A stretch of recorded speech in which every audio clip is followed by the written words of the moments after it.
I was lying in intensive care. A heart attack had nearly killed me when my daughter called. "Tomorrow is your son-in-law's birthday. Come and help with the preparations," I whispered. "I can't. I'm not feeling well." She yelled, "Then don't you dare come home." I hung up and blocked her number. A week later, I was discharged. I returned home and turned their lives into a nightmare. Betraying my family awakened a sense of justice they didn't expect. Before we continue, please subscribe to the channel and write in the comments what time it is where you are now. The fluorescent lights buzzed overhead like angry wasps. I stared at the acoustic ceiling tiles in the ICU, counting the tiny holes, anything to distract from the wires snaking across my chest and the steady beep of the heart monitor. 3 days had passed since my world tilted sideways on that roof. My phone vibrated on the metal tray beside me. Jennifer's name flashed across the screen. "Dad?" Her voice was tight, impatient, not the tone you'd expect when calling your father in intensive care. "Tomorrow's Brian's birthday party. We need you to come help with the setup." I shifted against the starched hospital sheets, wincing as pain shot through my chest. "Honey, I can't. I'm still at Providence. The doctors say—" "What do you mean you can't?" Her voice climbed an octave. "We've got 40 people coming. The caterer needs directions, the tent company is asking questions, and Brian's mother expects everything perfect." Through the phone, I heard Brian in the background. "Tell him we need the good chairs from the garage." My hand trembled slightly as I gripped the phone tighter. The heart monitor's beeping quickened. "Jennifer, I had a heart attack. I'm in the cardiac unit. They're running more tests tomorrow morning." Silence. Then, "You're always making excuses when we need you. Always." The words hit harder than any physical pain. I thought about last month, how I'd spent $1,200 on that Italian espresso machine she insisted Brian needed for his coffee consultation business. The business that lasted exactly 3 weeks. "I'm not making excuses," I said quietly. "I'm lying in a hospital bed with an IV in my arm." "Fine." Her voice turned to ice. "Then don't bother coming home at all. We don't need someone who can't be there when family needs them." The line went dead. I stared at my phone, at the photo of Jennifer that still showed her at 16, braces gleaming, holding her first-place science fair trophy. That girl wouldn't have hung up on me. That girl had cried when I drove her to college, made me promise to call every Sunday. My finger hovered over her contact.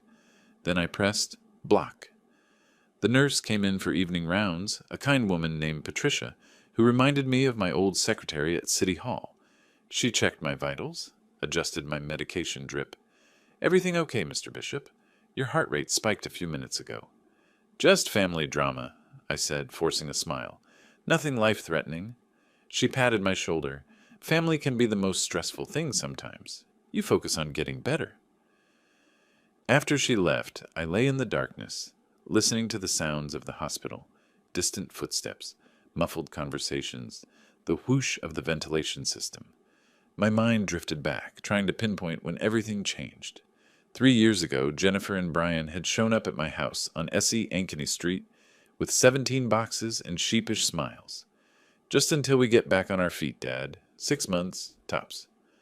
I'd helped them unload their furniture, cleared out my workshop to make room for Brian's gym equipment. I'd been happy for the company, honestly. The house felt too big after retirement. 6 months became a year, then 2, then 3. I'd paid off her credit card debt, $15,000 she'd racked up on what she called essential purchases. I'd bought Brian that espresso machine, the professional photography equipment for his lifestyle brand, the standing desk for his consulting firm.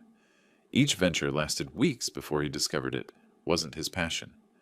Last fall, I'd spent 2 months renovating the bathroom because Jennifer said the tiles were dated. Cost me $8,000. She'd picked out everything: the rainfall showerhead, the heated floors, the Italian marble. When I finished, she'd barely looked up from her phone. "Thanks, Dad. Brian says we still need to replace the vanity, though." The overhead lights dimmed for the night shift. I reached for the call button, adjusting my bed to a more comfortable position. My chest ached, but it was a distant thing compared to the hollow, feelings spreading through my ribs. 35 years I'd worked for Portland's urban planning department. Started as a junior analyst, worked my way up to senior planner. I'd helped preserve 14 historic buildings in the Pearl District. I'd redesigned the traffic flow in Laurelhurst to reduce accidents by 40%. 3 mayors had signed commendations with my name on them, but to my daughter, I was just the man who couldn't help set up a birthday party. I thought about my house, the craftsman-style home I'd bought in 1998 for $280,000. Now it was worth over $650,000. I'd maintained it meticulously, replaced the roof 5 years ago, updated the electrical system, refinished the hardwood floors myself. It was in my name. Everything was in my name. Through the window, I could see the lights of downtown Portland twinkling in the distance. Somewhere out there, Jennifer and Brian were probably setting up for tomorrow's party, annoyed at my inconvenient medical emergency. I picked up my phone again, opened my contacts. Clarence Adams lived next door. We'd worked together at the city for 20 years before he'd left to practice real estate law. I typed out a message. Got time for a visit? Need some advice on property law. His response came quickly. Visiting hours tomorrow, 2-6. I'll bring coffee. The good stuff, not hospital sludge. I smiled for the first time that day, a real smile. The heart monitor beeped its steady rhythm. The IV dripped. Outside, the night shift nurses laughed about something at their station. Life continued, indifferent to my small crisis. But something had shifted. Some essential rope that had been holding me in place had snapped cleanly. I felt lighter, clearer. 7 more days in the hospital, the doctors said. 7 days to rest, recover, and think very carefully about what came next. I closed my eyes, but sleep wouldn't come. Instead, I planned. Clarence arrived the next afternoon carrying 2 paper cups from Stumptown Coffee on Division. He settled into the vinyl visitor's chair, his reading glasses perched on his nose like they always were. You look terrible, he said, handing me the cup. Heart attack will do that. I took a sip. The coffee was perfect. Strong, no sugar. Exactly how I'd drunk it for 40 years. Thanks for coming. He waved a hand dismissively. Please, we survived 15 budget meetings together. This is nothing. His expression turned serious. So what happened? Jennifer said you had a minor episode when I saw her at New Seasons last week. She said what? Yeah, I ran into her and Brian at the grocery store. They were loading up on expensive cuts of meat, bottles of wine, premium stuff. Said they were planning a celebration. He paused. That was 4 days before your heart attack, Vernon. The beeping on my monitor picked up tempo. I forced myself to breathe slowly, deliberately. They knew I was sick. I'd told Jennifer I wasn't feeling well that whole week. Clarence's jaw tightened. The party was tomorrow, right? That's what she mentioned? Tomorrow. I stared at the pale green walls. While I'm hooked up to machines, they're celebrating. There's something else. Clarence shifted uncomfortably. I didn't want to mention it, but given the situation, 2 weeks ago I saw them returning from somewhere. Tanned, happy. Brian was pulling designer luggage from a taxi. They went on vacation? Looked like it. I asked Jennifer how the trip was, and she got this deer in headlights look. Said it was just a quick weekend thing. He pulled out his phone, scrolled through something. I checked my Ring camera footage. They were gone for 8 days. The taxi that dropped them off had an airport shuttle company logo. Hawaii, probably. Or Mexico. Somewhere with beaches and umbrella drinks. While I'd been replacing the water heater, they said was making weird noises. A $1,400 fix that the plumber said could have waited another year. I laughed. The sound came out bitter, sharp. Vernon? I'm fine. I'm absolutely fine. I set down the coffee cup carefully. Tell me something, Clarence. You still keep up with property law? His eyebrows rose. That's what you wanted to discuss? Among other things. I adjusted the bed, sitting up straighter, despite the protests from my chest. If someone's been living in your house, rent-free, for 3 years, what are your options? Clarence leaned back, processing. In Oregon? You've got several, especially if there's no lease agreement. He pulled a small notebook from his jacket pocket. Always the lawyer. You'd file for eviction through the Multnomah County Circuit Court. Without a lease, they're considered tenants at will. You'd need to give them at least 30 days' notice. But given they've been there over a year, it's actually 90 days under Oregon revised statutes.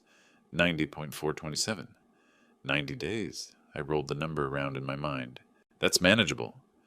Vernon, are you seriously considering... What if someone tried to refinance your property without permission, forged signatures on loan documents? His pen stopped moving. That's fraud, federal crime, bank fraud, forgery. We're talking serious charges. He studied my face. Has someone done this?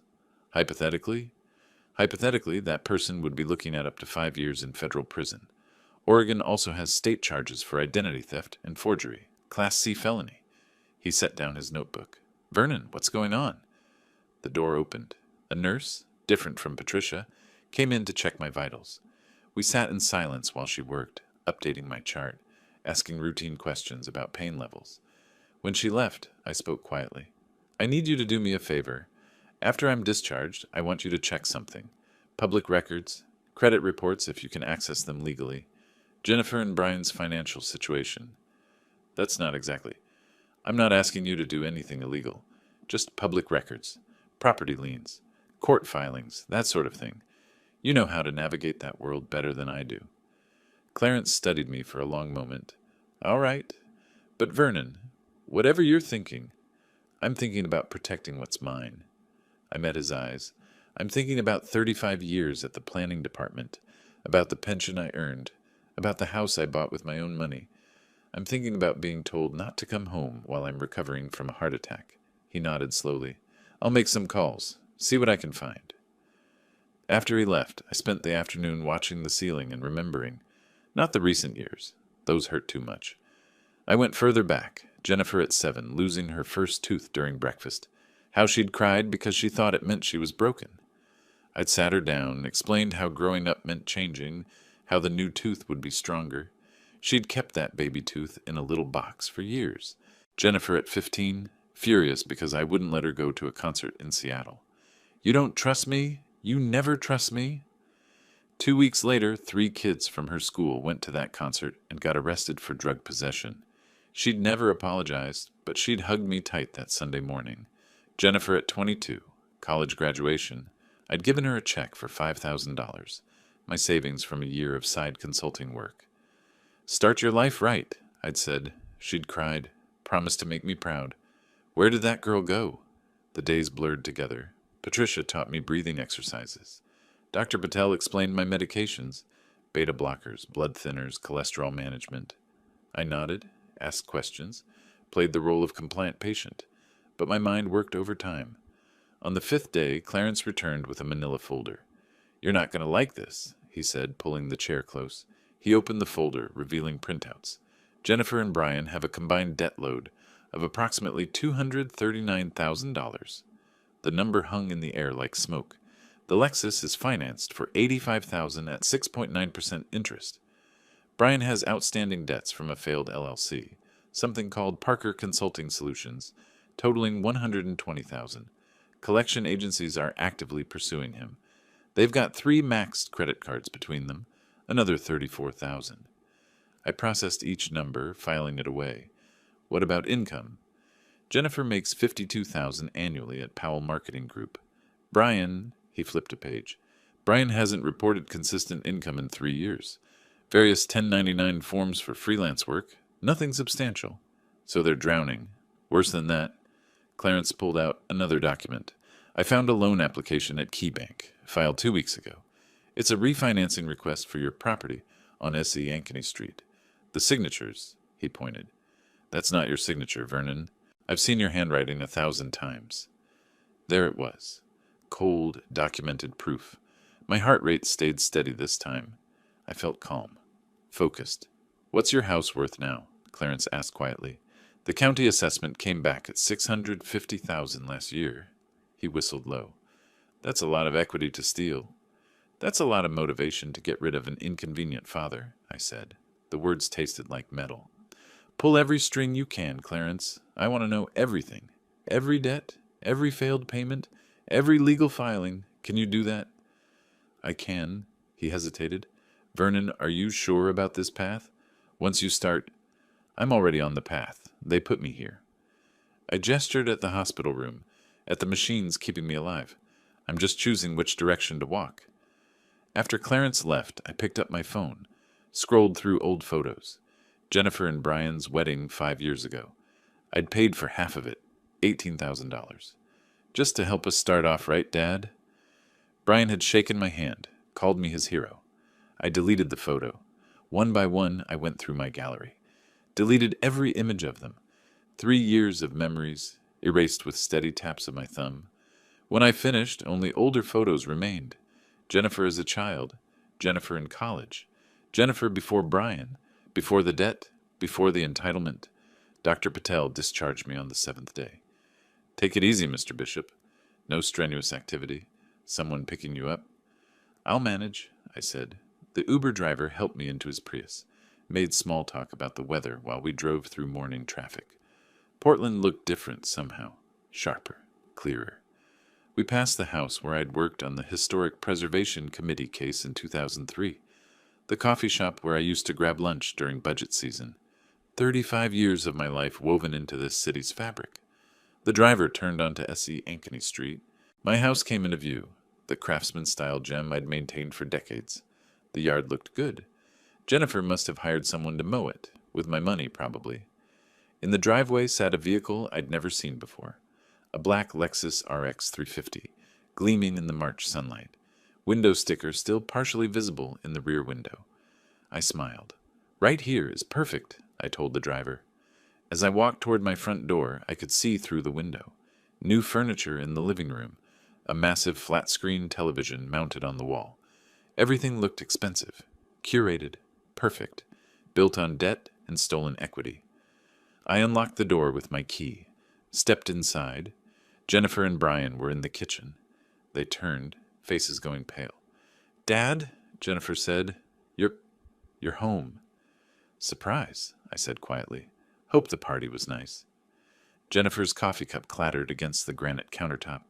Brian stood frozen by the refrigerator, a bottle of craft beer halfway to his lips.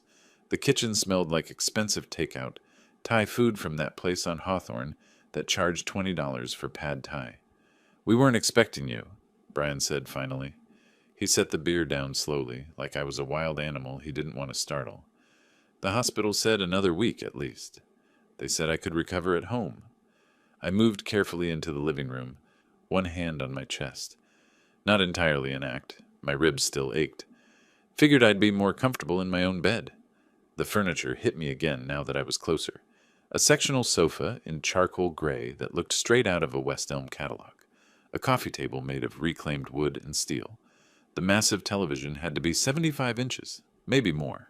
I did quick math in my head. Probably $12,000 worth of new furniture, minimum. This is different, I said. Oh. Jennifer laughed, but it came out wrong, too high-pitched. Yeah, we did some redecorating. The old stuff was so worn out, you know? We thought you'd like the upgrade. Did you now? She flinched at my tone. Good. Let her squirm. Brian cleared his throat, trying to regain control. We were actually going to surprise you when you got back. Make the place feel fresh, more modern. Investment in the property value, really. I turned to look at him. Really look. He'd put on weight since they moved in. Soft around the middle. The kind of softness that came from not working, from spending days on the couch. He wore a polo shirt with a logo I didn't recognize. Probably cost more than my entire closet. Speaking of investments, I said, that's a nice vehicle outside. Jennifer and Brian exchanged a glance. Quick, nervous. The Lexus? Brian's confidence flickered back, puffing up his chest. Yeah, got a great deal on it. Part of building the right image for my consulting business. Clients expect a certain level of success, you know?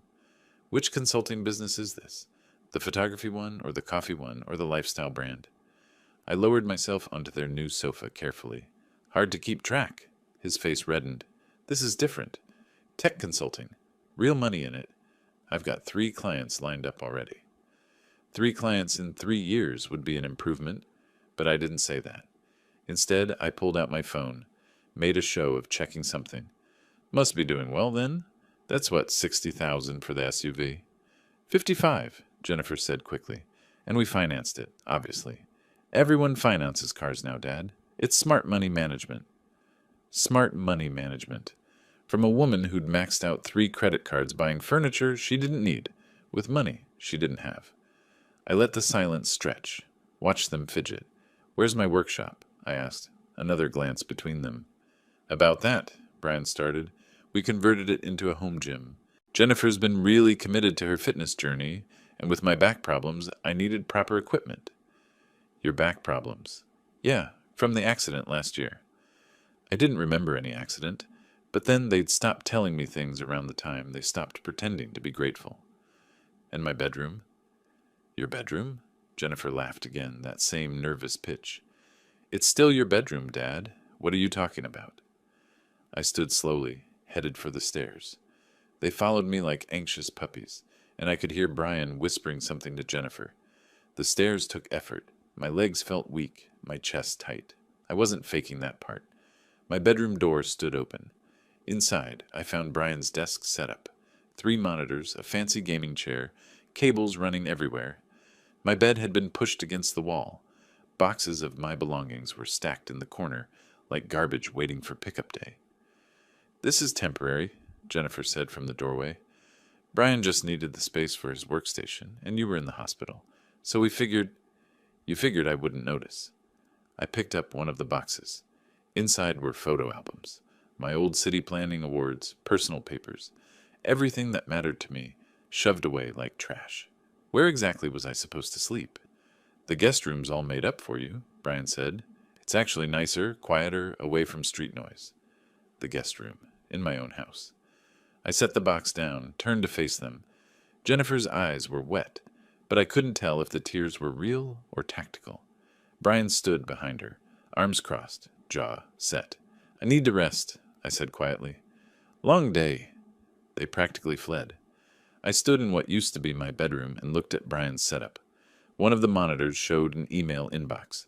I couldn't read the messages from here, but I could see the senders. Collection agencies, multiple credit card companies, something from the Oregon Department of Revenue. Interesting. The guest room was indeed made up. They'd at least done that much. I unpacked my hospital bag slowly, hanging my shirts in the narrow closet. Through the window, I could see Clarence's house next door. The lights were on in his study. I made a mental note to visit him tomorrow. Over the next week, I played my part perfectly. Weak, recovering, mostly staying in my room. I took my medications at the dining table where they could see. Winced when I moved too fast. Let them think the heart attack had broken something fundamental inside me. Jennifer started making breakfast. Not well, she'd burned the bacon twice, but she tried. Brian asked about my doctor appointments, pretended to care about my cardiac rehab schedule. I watched them, learned their patterns. Brian slept until noon most days. Jennifer left for work at 8:30, returned around 6. They ordered takeout 4 nights out of 5, nothing cheap. When they thought I was napping, they argued. Always about money. We can't afford this, Jennifer hissed one afternoon. I was in my room, door cracked open. The Lexus payment is $1,200 a month, Brian. $1,200? So ask him for help. He's got money. I'm not asking my father for more money. Why not? You've done it before. He always folds. Always folds. The words stung more than my chest pain. He's different since the hospital, Jennifer said. Colder. He's old and sick, probably feeling sorry for himself. Give it time. He'll come around. I waited until I heard them go out. Some function for Jennifer's marketing firm. Then I went downstairs and looked through the mail they'd left on the counter. Bills, mostly. A notice from KeyBank about their mortgage application. Additional documentation required. The refinancing attempt. Clarence had been right. I photographed everything with my phone. Every bill, every late notice, every credit card statement they'd been careless enough to leave visible. Built my case piece by piece. That Sunday, Clarence came over for coffee. Brian and Jennifer were at New Seasons doing their weekly grocery run. My money, of course, since they'd forgotten their wallets. You look better, Clarence said, though his eyes said he knew I was performing. Appearances can be deceiving. I poured us both coffee. I'd started buying the expensive beans from Stumptown, leaving the receipts where Jennifer would find them. Let her see what her father could still afford. Did you find a good real estate attorney? Linda Pierce. Works out of the Pearl District. She's expensive, $3.50 an hour, but she's a shark. He pulled out a business card. I told her you might call. I'll set up a meeting. I slid the card into my wallet. What about the refinancing? Bank rejected it last week. Documentation irregularities, they said. Basically, they figured out the signature was forged. He stirred his coffee slowly. That should be the end of it, but Vernon, If you wanted to pursue charges, not yet. I glanced toward the window. The Lexus sat in the driveway, gleaming black paint showing every fingerprint. I want them to understand the full scope of their situation first. Which is? Hopeless, I smiled. $239,000 in debt. Aging father who's supposed to be their safety net, and now their safety net is waking up. Clarence studied my face. You've changed. Near-death experiences have that effect. I heard a car door slam. They were back. You should go. Don't want them thinking we're conspiring, aren't we? We're old friends having coffee, that's all. He left through the back door just as Jennifer and Brian came in the front, arms loaded with Whole Foods bags. Organic this, free range that. Must have been a $300 shopping trip. Dad! Jennifer seemed startled to see me in the kitchen. You're up.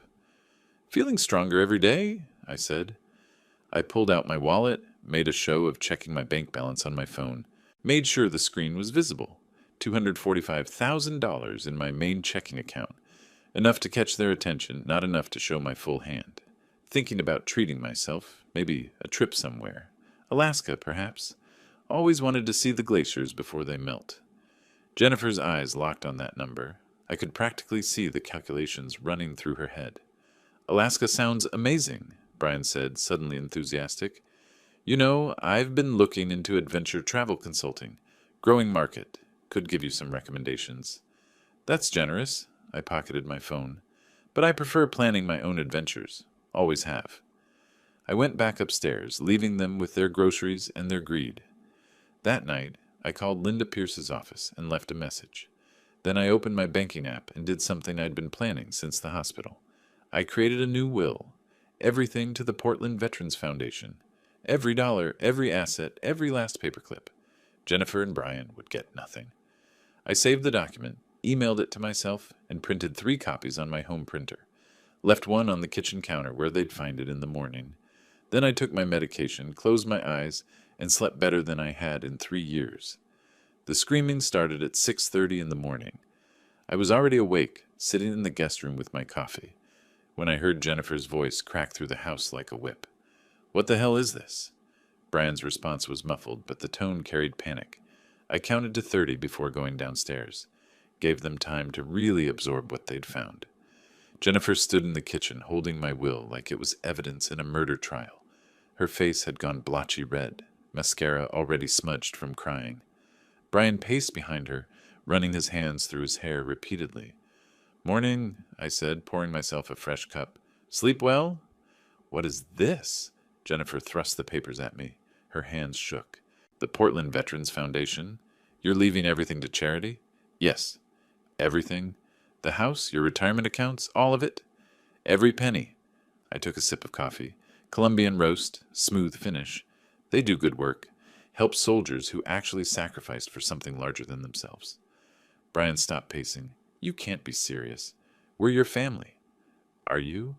I met his eyes. Funny. Family usually shows up when someone's in the ICU. Family doesn't tell their father not to come home. Jennifer's tears came faster. I was upset, Dad. I said things I didn't mean. You know how I get when I'm stressed. I know exactly how you get. I leaned against the counter, relaxed, casual. Inside, I was watching every micro-expression, every tell. You get stressed about money, about maintaining appearances, about keeping up with everyone else who's actually earning what they spend. That's not fair, she said. Neither is forging someone's signature on a refinancing application. The silence that followed could have cracked concrete. Jennifer's mouth opened, closed. Brian went pale, then flushed, then pale again. Quite the colorful display. I don't know what you're talking about, Brian said, but his voice cracked on the last word. KeyBank flagged your application. Documentation irregularities. I pulled out my phone, showed them the photograph I'd taken of the bank notice. Turns out banks are pretty good at detecting forgery.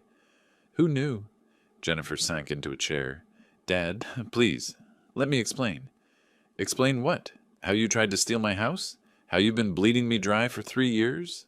I set my coffee down carefully. Here's what's going to happen. You're going to get jobs, real ones. You're going to pay your own bills, and you're going to start looking for somewhere else to live. You're kicking us out? Jennifer's voice climbed to a register I hadn't heard since she was 13. We have nowhere to go.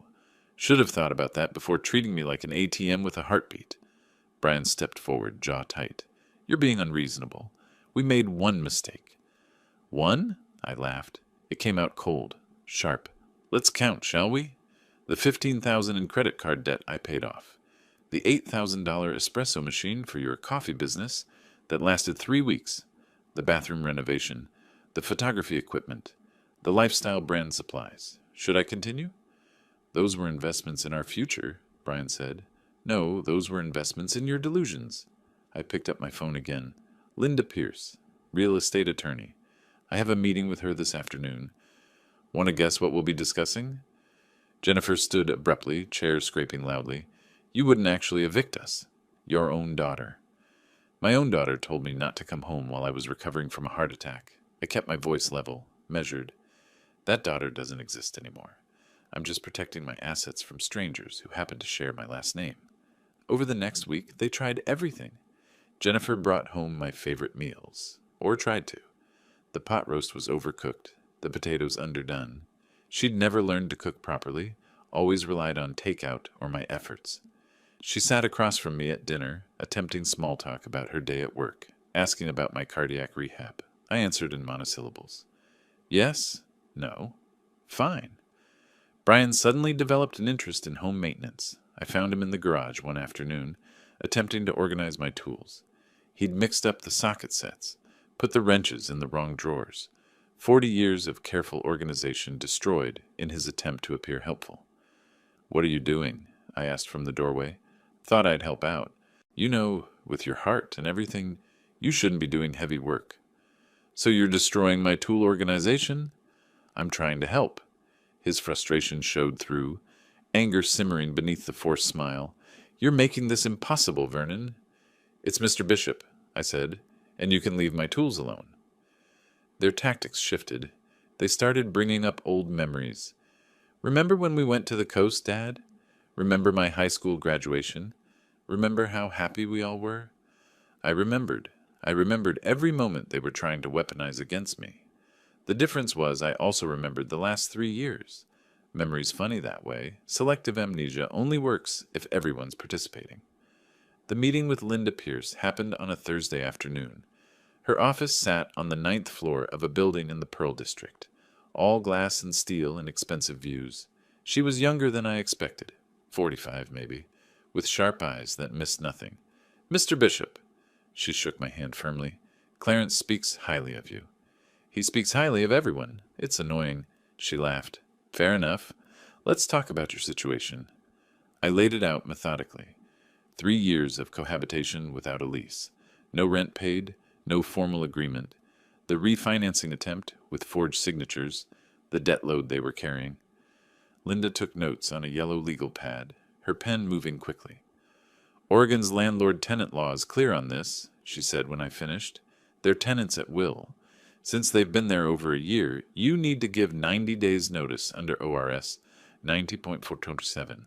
After that, if they refuse to leave, you file for eviction through the circuit court. And the forgery? That's criminal. Bank fraud, identity theft, forgery, take your pick. She tapped her pen against the pad. You could file a police report. The Multnomah County DA would probably be interested, given the amount involved. How interested? $650,000 property? They'd be very interested.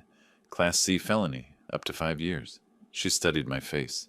Is that the route you want to take?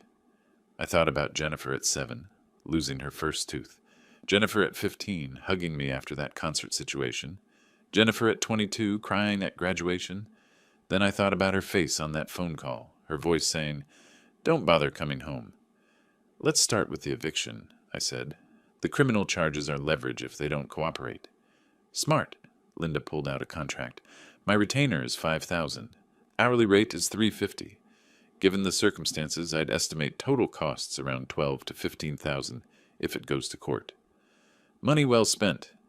I pulled out my checkbook, the same one I'd had for 20 years. Worn leather cover, pages filled with carefully logged transactions. Wrote the check with steady hands. Back home, Jennifer and Brian were in the living room, having what they probably thought was a private conversation. I could hear them from the driveway. He's not going to budge, Brian said. The old man's lost it.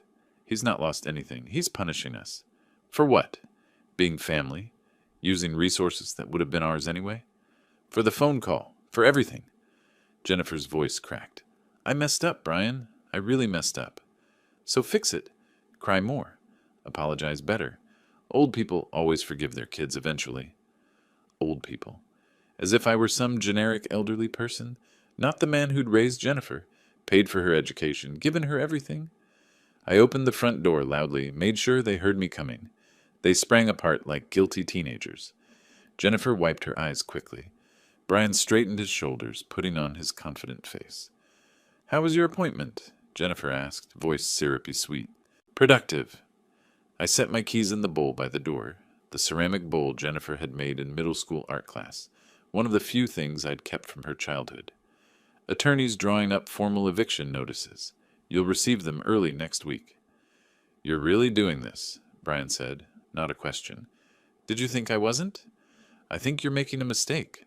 He stepped forward, and for a moment I saw real anger flash across his face. We could make this very difficult for you. Fights over property rights, elder abuse claims, competency hearings. Are you threatening me? I'm stating facts, but his voice wavered. Courts don't look kindly on people who kick out family members, especially elderly people who might not be thinking clearly after medical trauma. I smiled, actually smiled. By all means, try. You'll need an attorney for that. Wonder how you'll pay for one, given your debt situation? Jennifer grabbed Brian's arm. Stop. Just stop. She turned to me, and for a second I saw genuine fear in her eyes. Dad, please. Can we talk about this? Really talk, not just talk. I moved toward the stairs. You had 3 years to talk to me like I mattered. Now I'm done listening. That night, lying in the guest room that used to be for actual guests, I heard them arguing again. Louder this time. Words tumbling over each other in desperation. Jennifer blamed Brian. Brian blamed Jennifer. They both blamed me for being unreasonable and cruel. Not once did they blame themselves.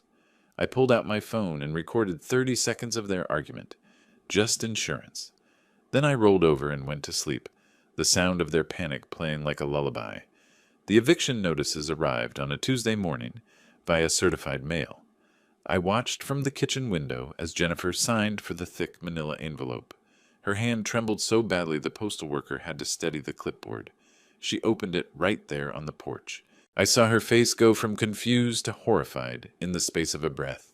The papers fluttered in her grip as she read.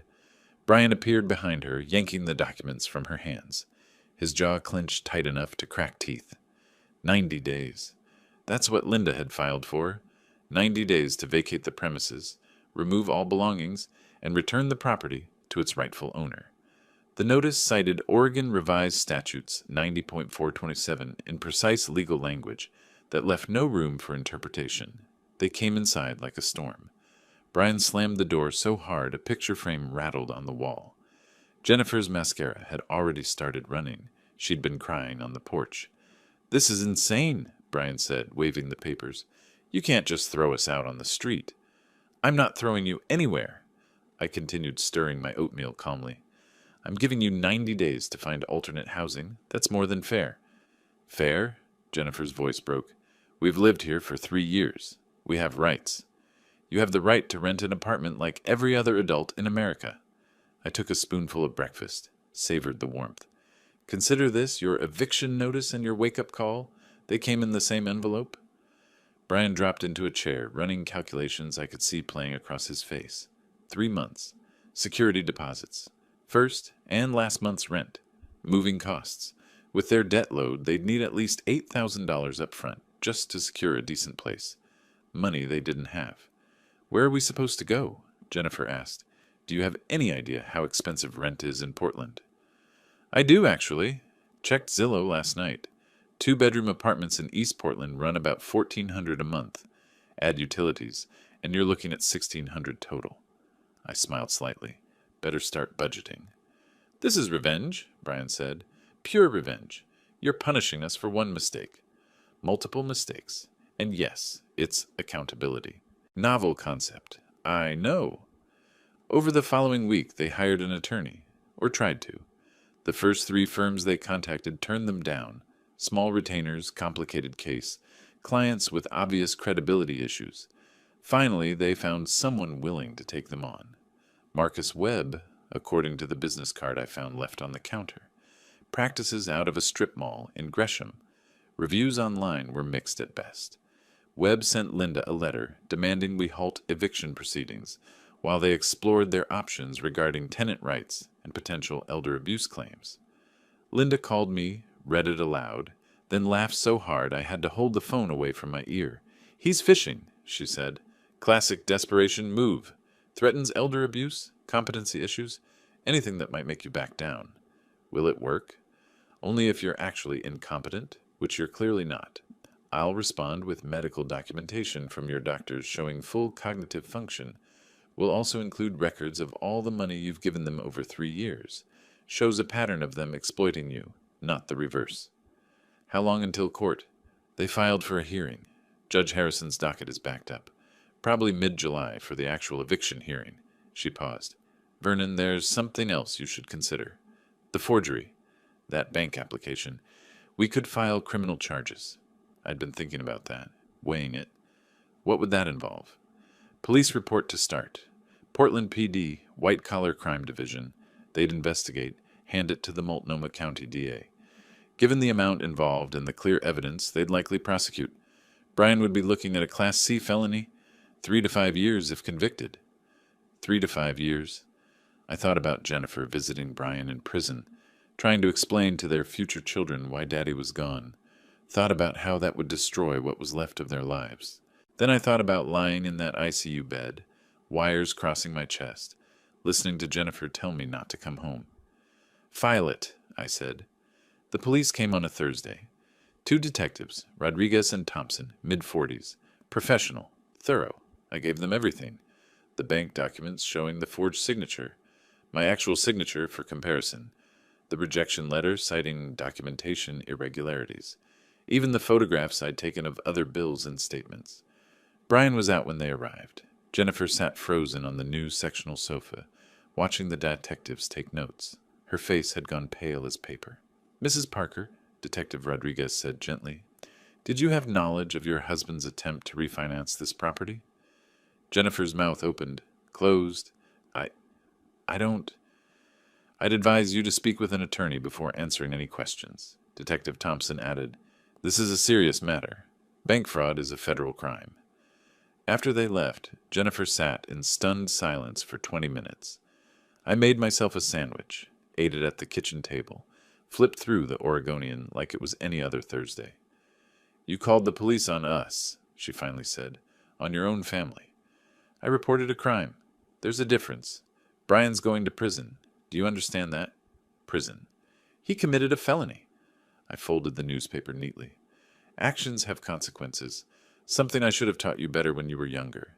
She stood abruptly, knocking over a decorative pillow. "You're destroying our lives." "No, sweetheart. You destroyed your own lives. I'm just declining to be collateral damage." That Sunday they made their most desperate play yet. I was in the garage organizing tools, putting them back the way they belonged after Brian's help, when a white sedan pulled up. A woman in her 50s emerged, carrying a clipboard and wearing an official-looking lanyard. Social Services. Brian appeared from nowhere, suddenly concerned and attentive. "Thank you so much for coming, Miss Patterson. We're really worried about him." I walked out slowly, wiping grease from my hands, played it perfectly calm. "Can I help you?" "Mr. Bishop?" The woman, Ms. Patterson, smiled professionally. "I'm Carol Patterson from Adult Protective Services. Your family called with some concerns about your well-being." "Did they now?" "They mentioned you recently had a serious medical event and might be experiencing some confusion, making impulsive decisions." She glanced at her notes. "Possibly unsafe to live independently." I saw Brian's game immediately. Declare me incompetent. Get guardianship. Control my assets. Not bad for someone who couldn't keep a coffee business running for a month. "Would you like to come inside?" I asked. "I just made fresh coffee. We can talk." Inside, I gave Ms. Patterson the full tour, showed her my medication organizer, perfectly sorted by day and time, my cardiac rehab schedule, never missed an appointment, my medical records from Dr. Patel, all indicating excellent recovery and full cognitive function. Then I showed her my work history. 35 years at Portland Urban Planning. The awards, the commendations from 3 different mayors, the historic preservation work, photos of me speaking at city council meetings, presenting to the Planning Commission. As you can see, I said, my mind is quite sound. Ms. Patterson took notes, nodded. Mr. Bishop, I'm required to ask, do you feel safe in this home? Is anyone pressuring you or controlling your finances? Interesting question. I pulled out the folder I'd prepared. Knew this was coming, thanks to Clarence's warning. Here are bank statements showing 3 years of withdrawals, benefiting my daughter and her husband. Roughly $80,000 total. Here's the police report I filed regarding attempted bank fraud. And here, I handed her the eviction notice. Here's my legal action to protect my property. Her eyebrows rose as she reviewed everything. I see. My daughter and son-in-law are in significant debt. They're facing eviction and possible criminal charges. This call wasn't about my welfare. It was about them trying to maintain control of my assets. I kept my voice level, factual. I appreciate you doing your due diligence, Ms. Patterson, but as you can see, I'm the victim here, not the abuser. Brian's face had gone from confident to ashen. Jennifer sat on the couch, head in her hands. Ms. Patterson stood, collecting her materials. Mr. Bishop, you appear to be in full control of your faculties and making informed decisions about your property and care. I'll note in my report that the concerns raised appear to be unfounded. She turned to Jennifer and Brian. Filing false reports with APS is a serious matter. I strongly suggest you focus on addressing your own situation. After she left, the silence stretched thin and dangerous. Nice try, I said finally. But I survived 40 years of city bureaucracy. You think one social worker was going to intimidate me? We were trying to help you, Brian said weakly. No, you were trying to steal from me legally instead of illegally. Points for creativity, I suppose. I headed for the stairs. 82 days until you're out. Better start packing. That night, I heard them fighting again. Really fighting this time. Crashes, thuds. Jennifer screaming that this was all Brian's fault. Brian shouting back that she was the one who made the phone call that started everything. I lay in bed listening to my family tear itself apart and felt nothing but the cold satisfaction of watching dominoes fall exactly as planned. June arrived with unseasonable heat.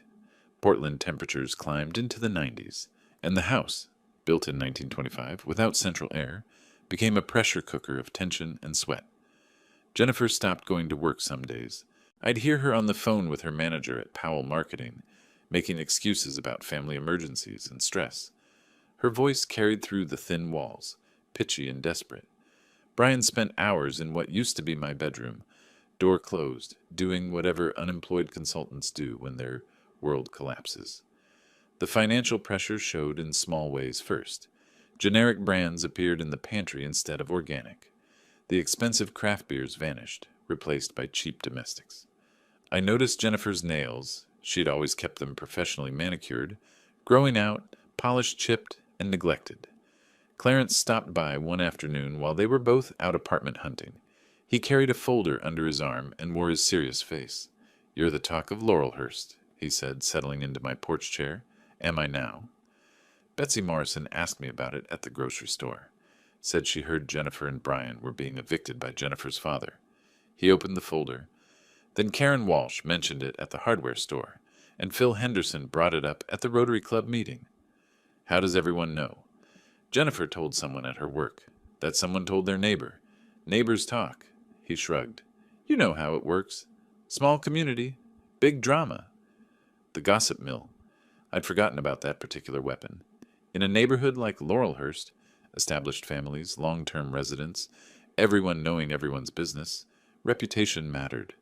Jennifer and Brian were becoming the cautionary tale people whispered about over coffee. What are they saying? I asked. That you're being abused by your daughter and her husband, that they've been living off you for years, that they tried to steal your house. Clarence pulled out a newspaper clipping. This doesn't help their case either. It was from the Multnomah County Court records, published in the legal notices section of the Oregonian. My eviction filing printed in black and white for anyone searching court documents. Bishop v. Parker. Case number, hearing date, mid-July. Just like Linda said, everything public record. Linda says this is good for us, I said.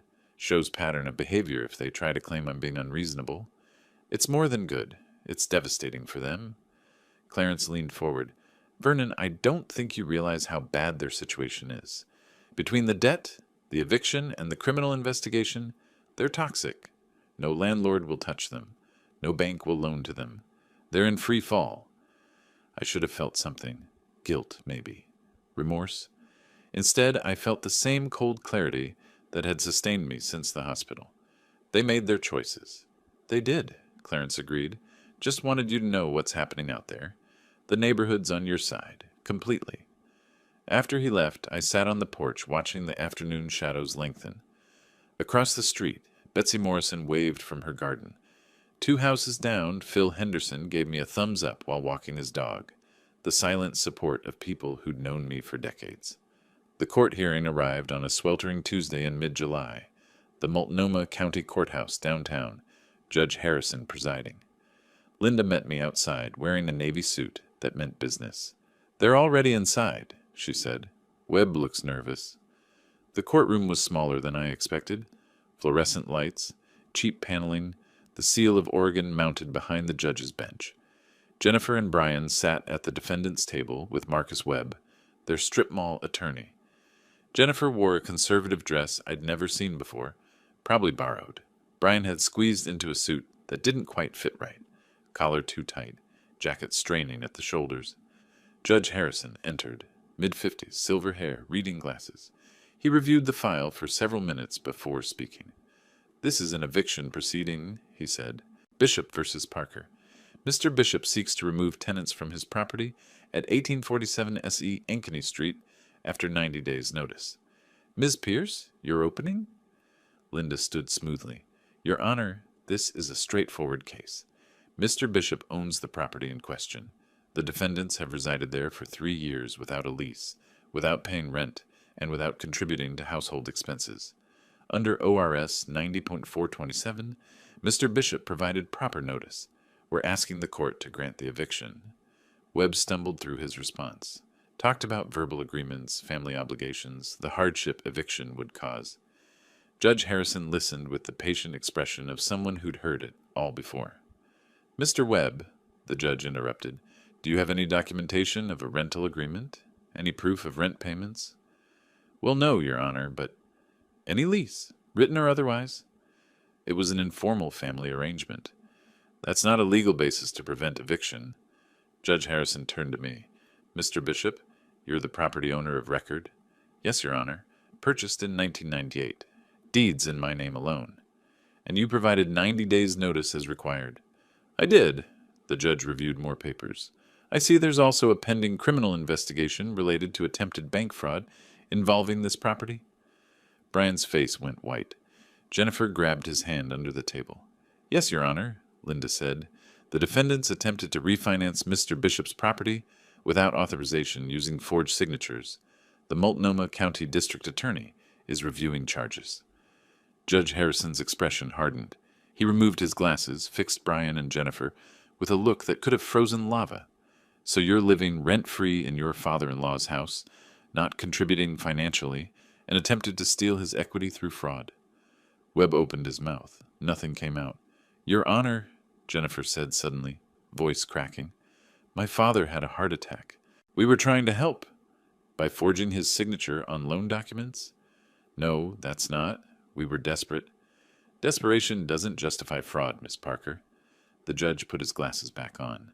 This court grants the eviction. Defendants have 45 days from today to vacate the premises. That's September 1st. Any belongings remaining after that date will be considered abandoned. The gavel came down. Sharp. Final. Jennifer burst into tears. Brian sat frozen, looking like he'd been hit by a truck. Webb gathered his papers quickly, avoiding eye contact. Outside the courthouse, Linda shook my hand. Clean victory.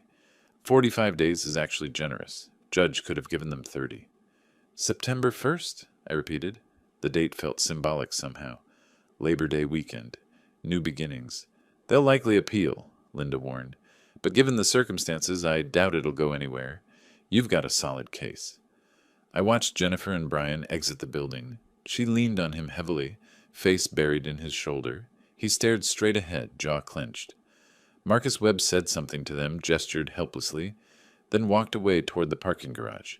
Even their attorney was abandoning them. The Uber ride home felt different, lighter.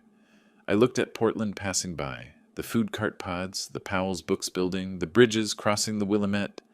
My city, the place I'd spent my career trying to improve, to preserve, to protect. Now I was protecting myself. That evening I found a note on the kitchen counter. Jennifer's handwriting, shaky and rushed. Dad, please, we need to talk. Really talk.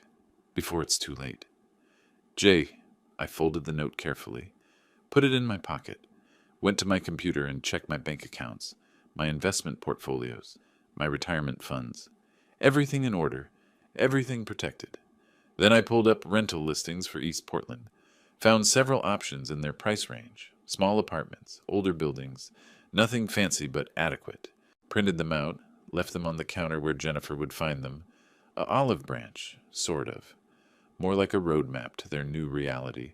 Through the walls, I heard Brian's voice raised. Your father is destroying us. Everything we built. We built nothing, Jennifer shouted back. We lived off him like parasites. Don't you see that? The first crack of self-awareness. About time. I made myself dinner, salmon, roasted vegetables, a glass of decent wine. Ate alone at the kitchen table with the window open, warm July air carrying the scent of roses from Betsy Morrison's garden. 43 days until they were gone. 43 days until my house was mine again. I could wait. August brought no relief from the heat or the tension. The house felt smaller each day, packed with boxed belongings and simmering resentment. Jennifer and Brian moved through the rooms like ghosts, avoiding each other, avoiding me, avoiding the reality of September 1st approaching with the inevitability of a freight train. The Lexus disappeared on a Thursday morning. I was drinking coffee on the porch when the tow truck arrived. Bank of America repo, according to the logo on the side. 2 men worked efficiently, hooking up the SUV while Jennifer watched from the doorway in her bathrobe. Her face had gone slack, expressionless, like she'd run out of reactions to process. Brian came charging out. You can't take that. I'm only 2 months behind. 3 months, sir, the driver said, checking his paperwork, and according to the lender, you haven't returned their calls in 6 weeks. I was dealing with a family emergency. Not my problem. The truck lifted the Lexus smoothly. $85,000 worth of image building vanishing down S.E. Ankeny Street. Several neighbors watched from their yards. I saw Betsy Morrison shaking her head, and Phil Henderson actually filming it on his phone. The theater of consequences. Better than anything on television. Brian stood in the driveway long after the truck disappeared, arms hanging at his sides. Then he turned and saw me on the porch with my coffee. Enjoying the show? He asked bitterly. Just drinking my morning coffee. You made it a show. He walked toward me, fists clenched. For a moment I thought he might actually swing. Hoped he would, honestly. Assault charges would make everything so much cleaner. This is all your fault, he said, voice low and dangerous. Everything that's happening to us. No, Brian. This is all your fault. Mine was just stopping the bleeding. I took another sip. How's the apartment search going? His jaw worked. Every place we apply turns us down. Bad credit, eviction on record, pending criminal charges. We're untouchable. Consequences, I said simply. Funny how they accumulate. He stormed back inside. The door slammed hard enough to rattle the porch railings. That afternoon, Detectives Rodriguez and Thompson returned. Brian's face went from angry to terrified in the span of a breath when he saw them through the window. They sat in the living room, my expensive new living room, courtesy of debt-financed furniture, and laid out the situation in calm, professional tones.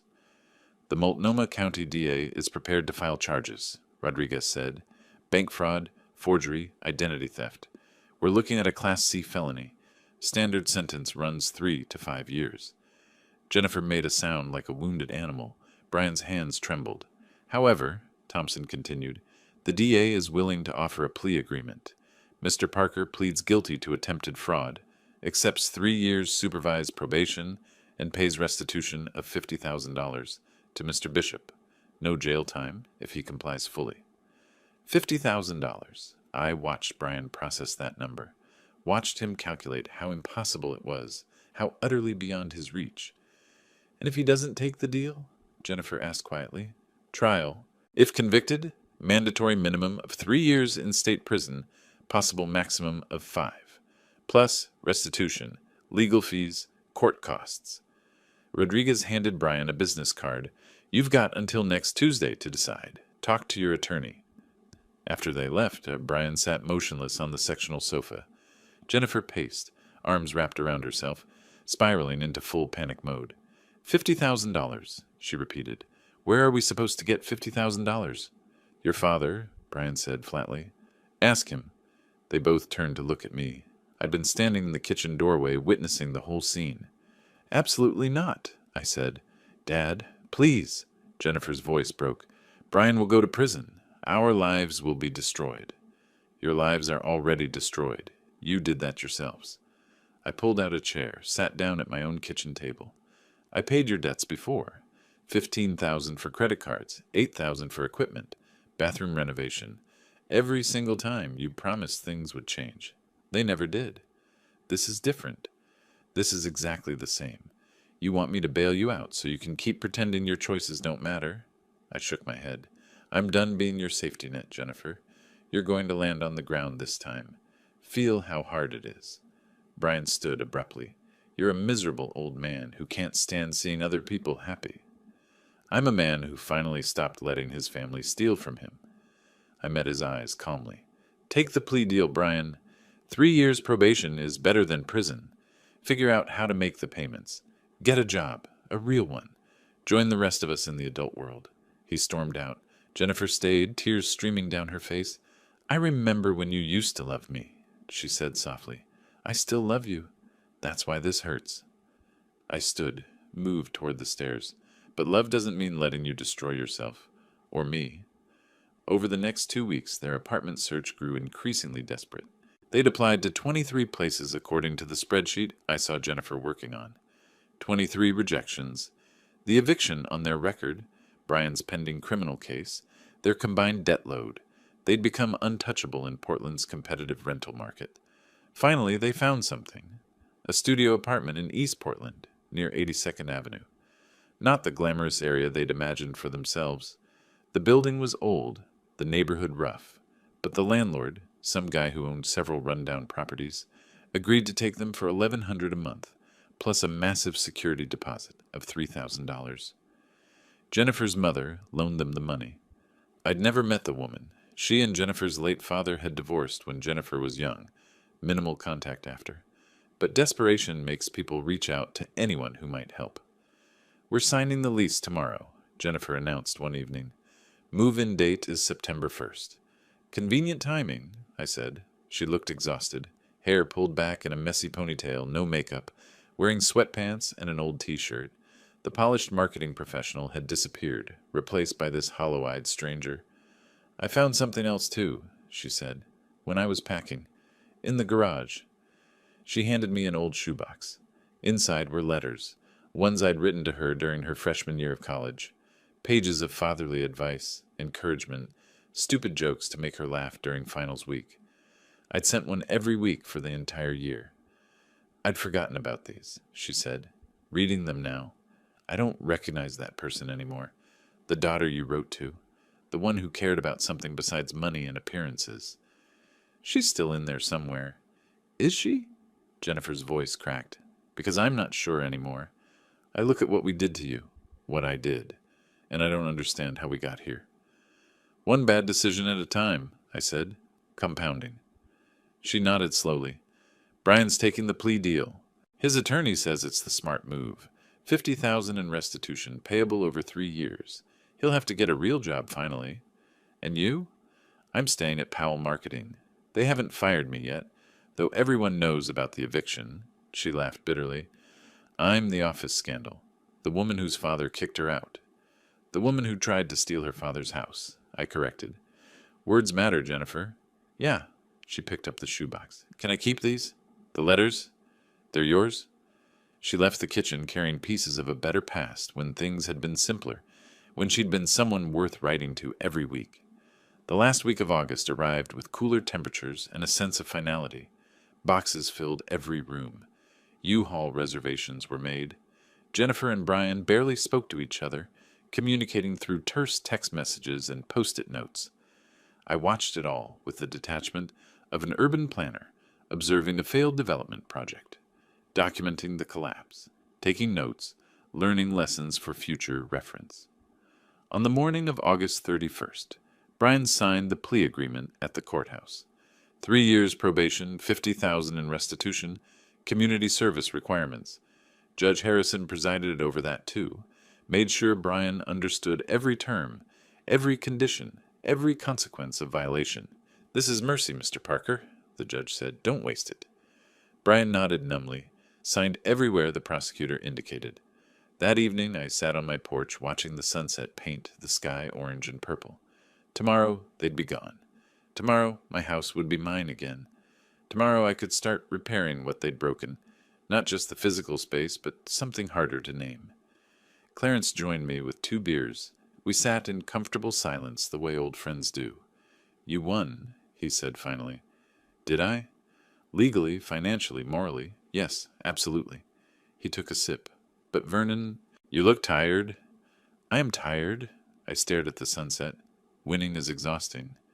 "Regrets?" I thought about that, about the heart attack, about the phone call, about every moment that led to this one. "No," I said finally. "They needed to learn this lesson. I just wish I hadn't been the one who had to teach it." We sat until the stars came out, 2 old men on a porch, bearing witness to the end of something that never should have happened in the first place. September 1st dawned cool and gray. Marine layer fog rolled in from the Willamette, blanketing Laurelhurst in thick moisture that clung to everything, appropriate weather for an ending. The U-Haul arrived at 7 in the morning. Brian had rented the smallest size they offered, 10 feet, barely enough for a studio apartment's worth of furniture. He and Jennifer loaded boxes in tense silence, working like strangers forced together by circumstance rather than marriage. I stayed out of their way, made coffee, read the newspaper, pretended this was a normal Saturday morning. But I watched through the kitchen window, documenting every trip they made from house to truck. Around noon, Jennifer came inside one last time.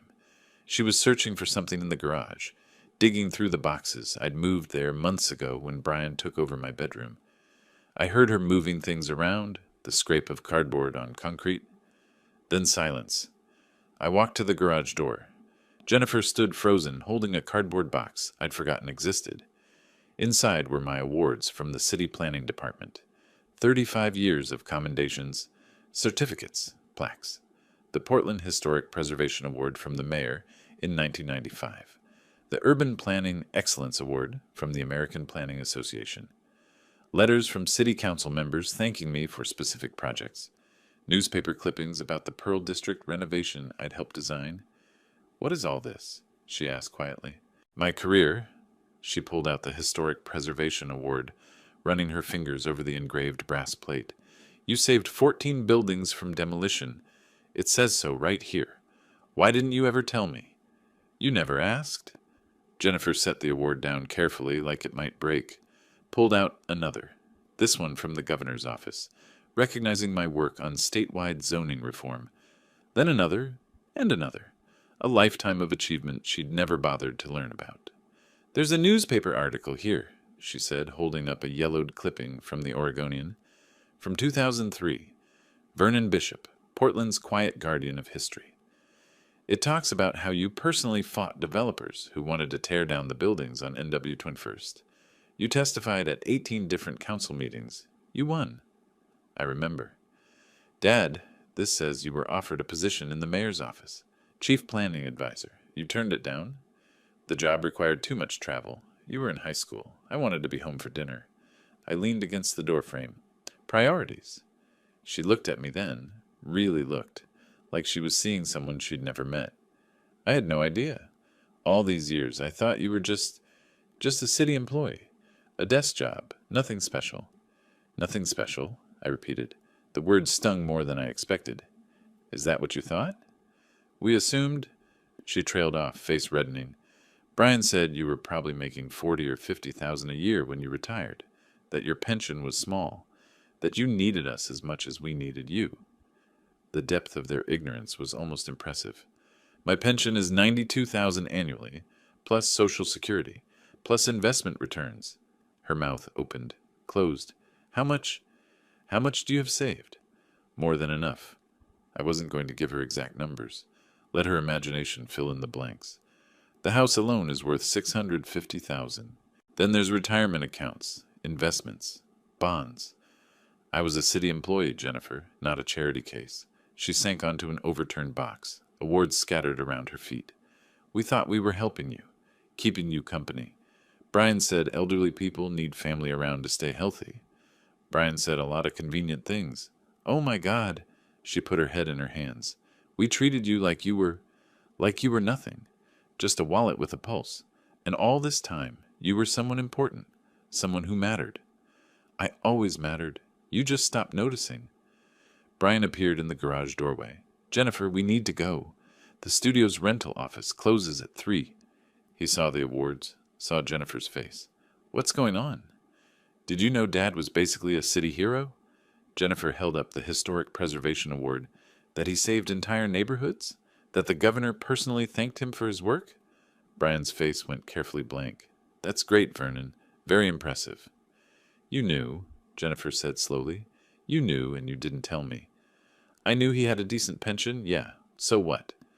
So we've been treating him like he was some poor retired clerk who needed our help. Her voice climbed, when really we were the ones drowning, and he was the only thing keeping us afloat. Keep your voice down. Brian glanced toward the street where neighbors were definitely listening. This isn't the time. When is the time, Brian? After we've lost everything? After we've burned every bridge? Jennifer stood, shoving the box toward him. Look at this. Really look. This is who my father is, and we tried to steal his house. The shame hit her all at once. I watched it spread across her face like a stain, the full weight of what they'd done, who they'd done it to, what they'd destroyed in the process. She started crying, huge gasping sobs that shook her whole body. Brian tried to take her arm. She pulled away violently. Don't touch me. This is your fault. You told me he was just an old man with some savings. You told me we deserved this house more than he did. You told me... She broke off, crying too hard to continue. I told you what you wanted to hear, Brian said coldly. Don't pretend you weren't part of every decision we made. The truth of it shut her up. She had been part of it. Every choice, every manipulation, every casual cruelty. They'd built their delusions together, brick by brick. I picked up one of the awards, the one from the American Planning Association, solid walnut with brass plating, and set it back in the box carefully. You should finish loading. The rental office closes soon. Jennifer wiped her face roughly. Dad, not now. I couldn't do this now. Couldn't process their belated understanding while they stood in my garage, surrounded by evidence of their ignorance. Just finish, please. They loaded the last boxes in silence. The U-Haul filled slowly. Furniture that had looked so impressive in my spacious craftsman house now looked cheap and shabby in the harsh daylight. The West Elm sectional had a stain I'd never noticed. The reclaimed wood coffee table had a cracked leg. All of it bought on credit they couldn't afford, to impress people who didn't care. Brian climbed into the driver's seat. Jennifer hesitated at the passenger door, looking back at the house one more time. Her eyes were red, swollen. She looked small, diminished. I'll call you, she said, once we're settled. If you want. I do want. I need to figure out how to apologize for something this big. Start with being honest with yourself, I said, about who you became and why. She nodded, got in the truck. The diesel engine rattled to life, and they pulled away from the curb slowly. I watched until they turned the corner onto 39th Avenue and disappeared. The house felt different immediately, quieter, larger, like it had been holding its breath for 3 years and could finally exhale. I walked through the rooms, slowly, taking inventory. They'd left the furniture, couldn't fit it in the studio, I supposed. Left the television, too. The expensive espresso machine sat on the counter, gathering dust, a monument to failed ambitions. In what had been my bedroom, I found Brian's desk setup still partially assembled. 3 monitors, cables everywhere, the gaming chair. He'd forgotten it in the rush. I'd have Clarence help me haul it to Goodwill. My bed was there too, shoved against the wall, unmade and dusty. I stripped the sheets, threw them in the washing machine, remade it with fresh linens from the closet, reclaimed my space inch by inch. The workshop in the garage still held Brian's gym equipment. Weights, a bench press, a rack of dumbbells, probably $1,200 worth of gear-gathering cobwebs, another donation pile. I spent the afternoon cleaning, wiping down surfaces, vacuuming corners, opening windows to let fresh air chase away 3 years of accumulated tension. The house slowly transformed back into mine. Not perfect, not yet, but recognizable. That evening, Clarence came over with steaks and a bottle of decent whiskey. We grilled in the backyard, standing around my Weber, like we used to before Jennifer and Brian moved in. The meat sizzled, fat dripping onto coals, smoke rising into the cooling September air. "How do you feel?" Clarence asked. "Empty," I admitted. "Relieved. Angry. Sad. All of it at once. That's healthy." He flipped the steaks expertly. "Means you're human. Sometimes I wish I wasn't." We ate at the patio table, watching the sunset paint the sky in shades of orange and pink. The neighbors' lights came on one by one. Phil Henderson waved from his deck. Betsy Morrison called out a greeting from her garden. Life in Laurelhurst continuing as it always had. The drama passed, the neighborhood settling back into comfortable routine. I was just Vernon Bishop again. Not the wronged father, not the evicting landlord, just Vernon.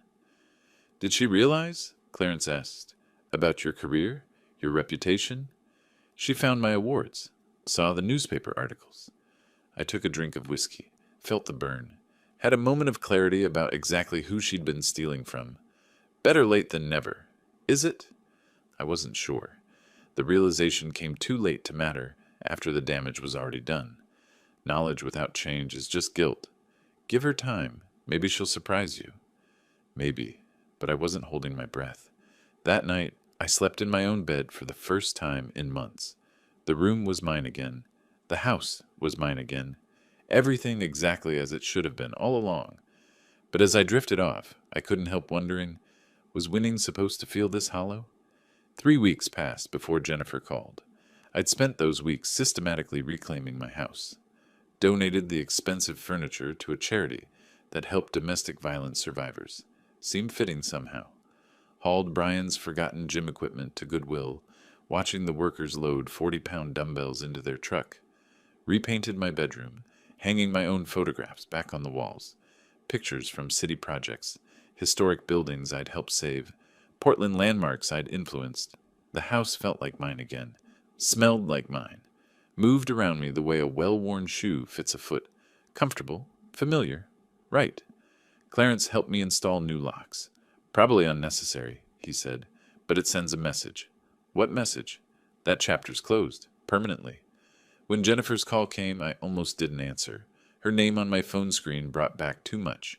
The good memories now tainted by everything that followed. But curiosity won. "Dad?" Her voice sounded small, tired. "Can we talk?" "We're talking now." "I mean in person, please. There are things I need to say to you." I considered refusing. Would have been easier. But I'd spent 3 years avoiding difficult conversations, letting small problems grow into catastrophes. Maybe it was time to face things head on. "Stumptown coffee on Division," I said. "Tomorrow at 2. She arrived 10 minutes early. I watched her through the window as she sat at an outdoor table, fidgeting with her phone, checking the time repeatedly. She wore simple clothes, jeans, a plain t-shirt, hair pulled back, no makeup, the polished facade completely gone. I ordered my coffee slowly, made her wait. Not out of cruelty, just testing whether she'd stay or bolt. When I finally sat down across from her, she looked up with red-rimmed eyes. "Thanks for meeting me," she said. "You look terrible." A bitter laugh escaped her. "I feel terrible. The studio it's small, really small. We can hear our neighbors through the walls. There's a leak in the bathroom the landlord won't fix. And Brian," she trailed off. "What about Brian?" "We're separating, probably divorcing." She said it flat, matter of fact. Turns out when you strip away the comfortable house and the free ride, there's not much left between us. He blames me for everything. For the eviction, for the criminal charges, for his probation. I blame him for pushing me to treat you like an ATM. You both share that blame equally. I know. She twisted her coffee cup. I spent the last 3 weeks thinking about when it all went wrong. When I stopped seeing you as my father and started seeing you as a resource, an inconvenience. I don't have a good answer. It was gradual, I said. Small choices that became patterns. Patterns that became character. Brian got a job. Warehouse work, overnight shift, $11 an hour. He hates it. Comes home exhausted, angry at the world. She smiled without humor. I told him that's what real work feels like. He didn't appreciate that. I sipped my coffee. Waited. The restitution payments started last week. We owe you $50,000 over 3 years. That's $1,389 a month. She pulled out a folded paper, a payment schedule. I did the math. Between my salary and Brian's warehouse job, after rent and utilities and food, we have maybe $200 left each month. We can't make the payments. That's not my problem. I know. I'm not asking you to forgive the debt. She met my eyes. I'm telling you so you understand. We're going to violate the plea agreement. Brian will go back to court. He'll probably go to prison. The information settled between us. A statement of fact, not a plea for sympathy. Does he know you're telling me this? I asked. He doesn't know I'm here at all. He'd lose it if he found out. She unfolded the paper, showed me the numbers in her neat handwriting. I wanted you to know that I understand the consequences now. What we did, what it cost, what happens next. No more denying reality. I studied her face. She looked older, harder, like life had finally caught up with her entitled assumptions and crushed them flat. Why tell me? I asked. What do you want from this conversation? Nothing. I want nothing. Her voice cracked slightly. I just wanted you to know that I see it now. Who you are. What we took from you. I found more articles online about your work, your career. You testified in front of state legislature twice. You wrote policy that's still in use today. You saved history, Dad. Real, actual history. And we treated you like you were nobody. Yes, you did. She flinched but didn't look away. I also wanted to apologize. Really apologize. Not the manipulative kind where I'm trying to get something. Just, I'm sorry. For all of it. For the phone call at the hospital. For living off you. For Brian's forgery. For every moment we made you feel small and unimportant. You deserve so much better from me. The words hit harder than expected. I'd imagined this conversation dozens of times, practiced my cold responses, prepared my emotional armor, but hearing genuine remorse, watching her sit there without defenses, offering nothing but acknowledgement of harm done, that was different. I don't forgive you, I said. Not yet. Maybe not ever. I understand. But I appreciate you saying it, owning it. I finished my coffee. What happens when Brian violates probation? His lawyer says probably a year in county jail for violation, plus whatever the judge decides about the original charges. Could be 2 years total.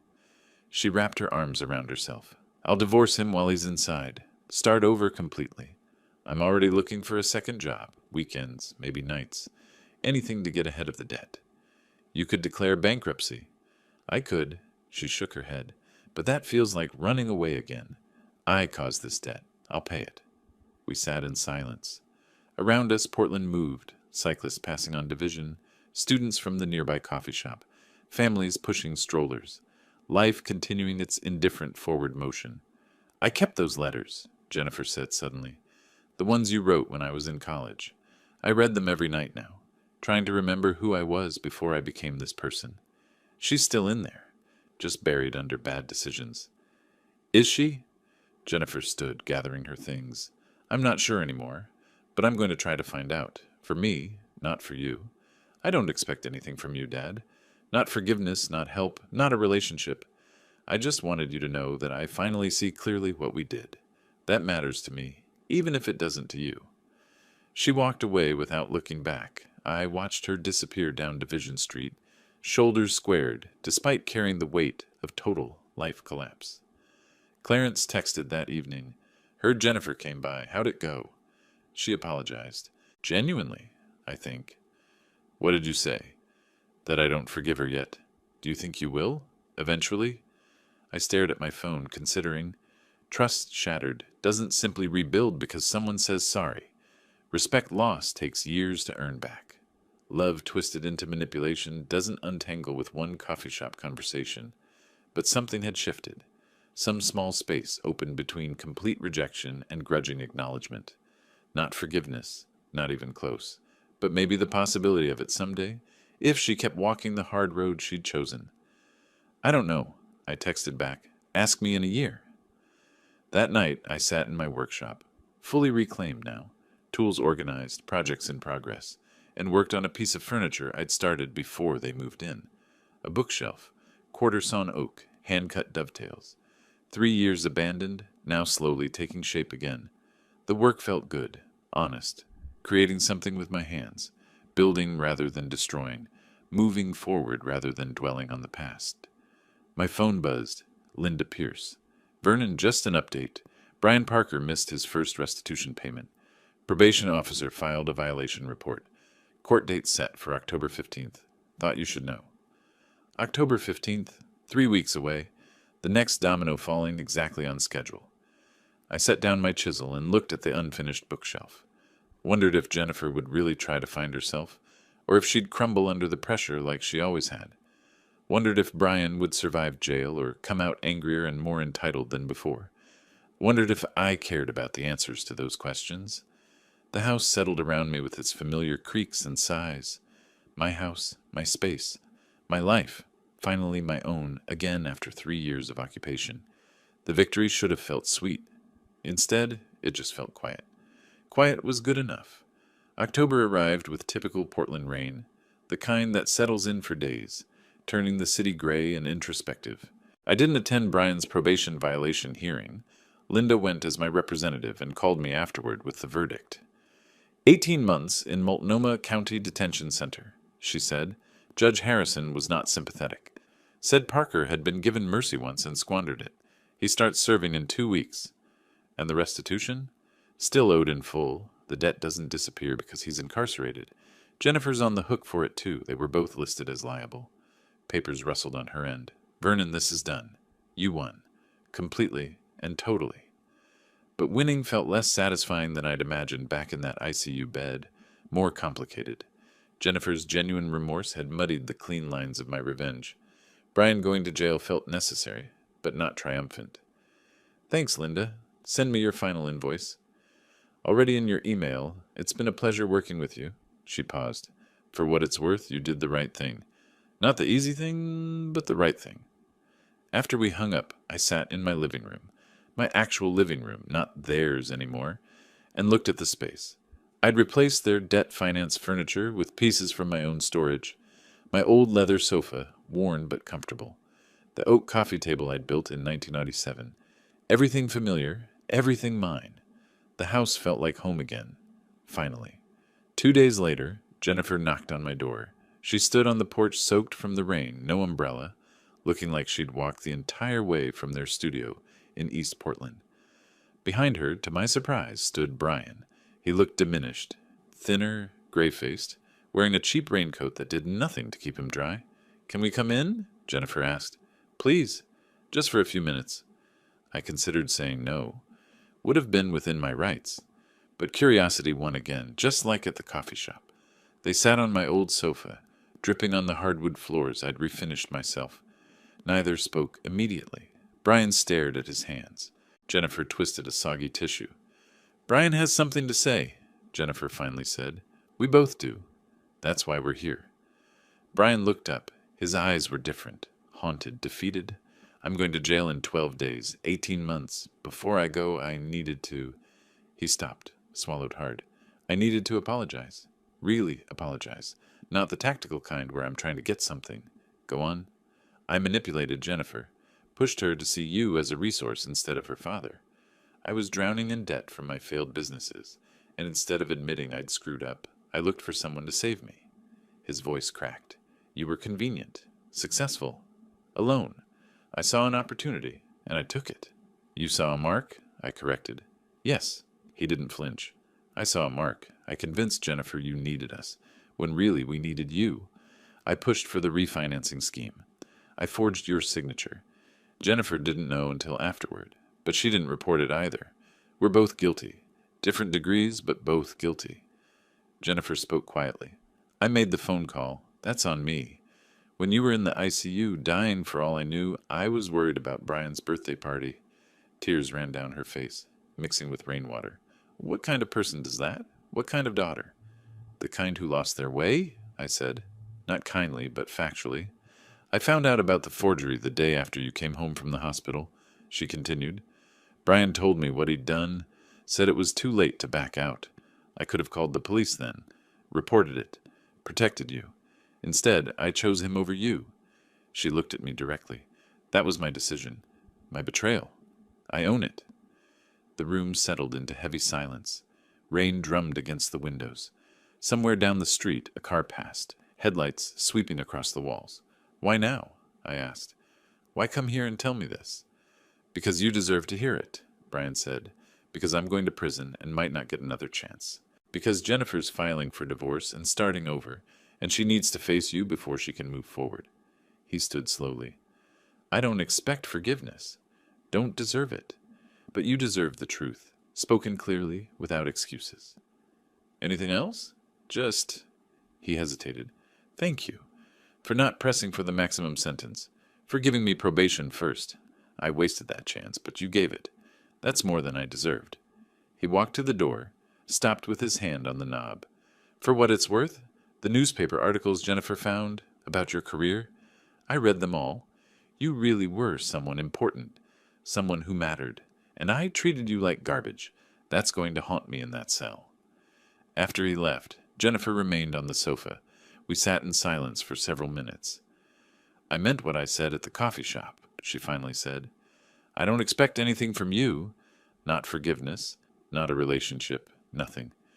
I just wanted you to hear it from both of us. The full acknowledgement of what we did. What happens after Brian goes to jail? I keep working, keep trying to pay down the restitution. I'm waitressing 3 nights a week now on top of my marketing job, sleeping 5 hours a night, sending every extra dollar toward what we owe you. She pulled out a crumpled envelope. This is the first payment, $200. It's not much, but it's honest. I earned it. I'm giving it. No strings attached. I took the envelope. The bills inside were worn, clearly hard-earned. Keep it. What? Keep it? Pay your own rent. Feed yourself. I set the envelope on the coffee table between us. Here's what's going to happen, Jennifer. You're going to pay the court-ordered restitution over the next 3 years. Not to me, to the system. That's justice, and it's non-negotiable. But I'm not going to grind you into dust over it. Dad, I'm not done. I leaned forward. You're going to rebuild your life. Really rebuild it. Not fake it with credit cards and borrowed money. You're going to figure out who you are without Brian, without my money, without anyone's safety net. You're going to become someone your 22-year-old self would recognize. And then maybe we try being father and daughter again. Not now, not next month, maybe not next year. But eventually, if you prove you've actually changed. I pulled out a business card, my own, from my consulting days. This is my email. Once a month, if you want, you can send me an update. How you're doing, what you're learning, who you're becoming. I'll read them. I might not respond, but I'll read them. She stared at the card like it was a lifeline. That's more than I deserve. Probably. But I spent 35 years believing in second chances, in redemption, in people's capacity to change. I'm not going to stop now. I stood, moved toward the door. But understand, this isn't forgiveness. Not yet. This is a chance to earn it. If you waste it, there won't be another. Jennifer stood, tucked the card carefully into her pocket. I won't waste it. We'll see. At the door, she turned back. The bookshelf in your workshop, the oak one with the dovetails. That's beautiful work. You saw it? When we were packing. I noticed it then, realized you'd stopped working on it after we moved in. She managed a small, sad smile. I hope you finish it. You deserve to finish things you started. After she left, I stood on the porch watching the rain. Betsy Morrison waved from her window across the street. Clarence's light was on next door, probably grading papers or reading case law. The neighborhood continuing its quiet existence, anchored by people who'd been here decades, who knew each other's histories and flaws and still chose to stay. My phone buzzed, a text from Jennifer. Thank you for the chance. I'll try to deserve it. Jay, I didn't respond. Not yet. Let her sit with uncertainty for a while. Let her work for it. Inside, I returned to my workshop. The bookshelf waited, nearly complete now. Just the final sanding and finishing left. I ran my hand along the dovetails, feeling where my chisel had cut clean lines 3 years ago. Time to finish what I started. The wood grain caught the light as I worked, showing patterns laid down over decades of growth. Oak was like that, strong, enduring, showing its age honestly. You couldn't hide oak's history, couldn't pretend the hard years hadn't happened. But those hard years made it stronger, more beautiful, more worth preserving. I thought about Jennifer's monthly emails, wondered if I'd read them with softness or skepticism, wondered if she'd actually follow through or fade away like her past commitments, wondered if 18 months from now, when Brian got out, they'd both be different people or just older versions of the same. Didn't know, couldn't know. That was the thing about second chances. They required faith in an uncertain outcome. But I'd built a career on faith. Faith that historic buildings could be saved. Faith that neighborhoods could be preserved. Faith that people, given the right incentives and consequences, could choose better paths. Sometimes that faith was rewarded. Sometimes it wasn't. Either way, I'd done what I set out to do. Protected what was mine. Enforced consequences. Stood my ground. The house was mine again. My life was mine again. The people who'd taken advantage had learned, painfully, expensively, that actions have weight. Justice wasn't always satisfying, but it was fair, and fair was enough. I applied the first coat of finish to the bookshelf, watching the oil soak into the wood, bringing out the grain's full beauty. Outside, the October rain continued. Inside, my house settled around me with its familiar sounds. Home. Finally, completely home. The phone buzzed again. Clarence. Dinner tomorrow? I'll bring the steaks. You're on, I typed back. And bring your good whiskey. Life moving forward. Not perfect, not healed, but moving. That was enough. That was everything. If you liked this story, please like this video, subscribe to the channel, and share your impressions of this story in the comments. To listen to the next story, click on the box on the left. Thank you for watching.